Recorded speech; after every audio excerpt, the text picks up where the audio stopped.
Central ಇಂದನೂ ಕೂಡ ನಮಗೆ guidelines ಇದೆ ಮತ್ತು ನಮ್ಮಲ್ಲೇ ಕೂಡ ಕೆಲವು ಹಿಂದೆ ಎಲ್ಲ ನಾವೆಲ್ಲ ರೂಲ್ಸ್ ಎಲ್ಲ ಕೂಡ ನಾವು ಮಾಡ್ಕೊಂಡಿದ್ದೀವಿ. ನಮಗೆ ಫೈನಾನ್ಸ್ ಮಾಡೋಂಥ ಇನ್ಸ್ಟಿಟ್ಯೂಷನ್ಸ್ ಜೈಕಾ ಇಂದ ಆದಿಯಾಗಿ ಅವರೆಲ್ಲ ನಮಗೆ ದುಡ್ಡು ಕೊಡಬೇಕಾದ್ರೆ ಸರ್ಕಾರ ನಮಗೆ ಗ್ಯಾರಂಟಿ ಕೊಡಬೇಕು ಅಂತಾರೆ. ಸರ್ಕಾರ ಈ ರೀತಿ ಒತ್ತಡವನ್ನು ಮಾಡ್ತಾ ಇದೆ. ನೀವು ಸರಿಯಾದ ರೀತಿಯಲ್ಲಿ ಅವ್ರ ಬೋರ್ಡ್ ಅವ್ರು ಕೇಳ್ತಾ ಇದೆ, ನೀವು ಕಲೆಕ್ಷನ್ ಮಾಡ್ತಾ ಇಲ್ಲ ಅಂತ. ಸೊ ಅದಕ್ಕೆಲ್ಲ ಇವತ್ತು ಕೂತ್ಕೊಂಡು ಮೀಟಿಂಗ್ ಮಾಡಿದ್ದೀನಿ. ಎರಡನೇ ವಿಚಾರ, 1,000 ಕೋಟಿ ರೂಪಾಯಿ ಲಾಸ್ ಆಗ್ತಾ ಇದೆ. ನೀವೇ ಲೆಕ್ಕ ಹಾಕಿ ಎಷ್ಟು ಪ್ರೈಸ್ ರೈಸ್ ಮಾಡಬೇಕು ಅಂತ ಈಗೆಲ್ಲ ಮಾತಾಡ್ತೀನಿ.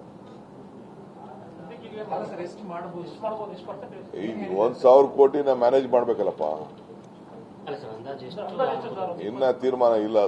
ಅದು ಕೇಳಿದೀನಿ, ಒಂದು ಪ್ರಪೋಸಲ್ ರೆಡಿ ಮಾಡಿ ಅಂತ ಹೇಳಿದೀನಿ ನಾನು. ಬಟ್ ಎಲ್ಲ ಬಡವರು 1 ಪೈಸಾರು ಕೊಡ್ಲಿ ಅಂತ, ಜಾಸ್ತಿ ಕೊಡದಿದ್ರು ಕೂಡ 1 ಪೈಸಾ, 1 ಲೀಟರ್ಗೆ 1 ಪೈಸಾರು ಕೊಡ್ಲಿ ಅಂತ. 1 ಪೈಸಾ ಜಾಸ್ತಿ ಇಲ್ವಲ್ಲ, ಲೆಕ್ಕಕ್ಕೆ ಬರಲಿ ಅಂತ.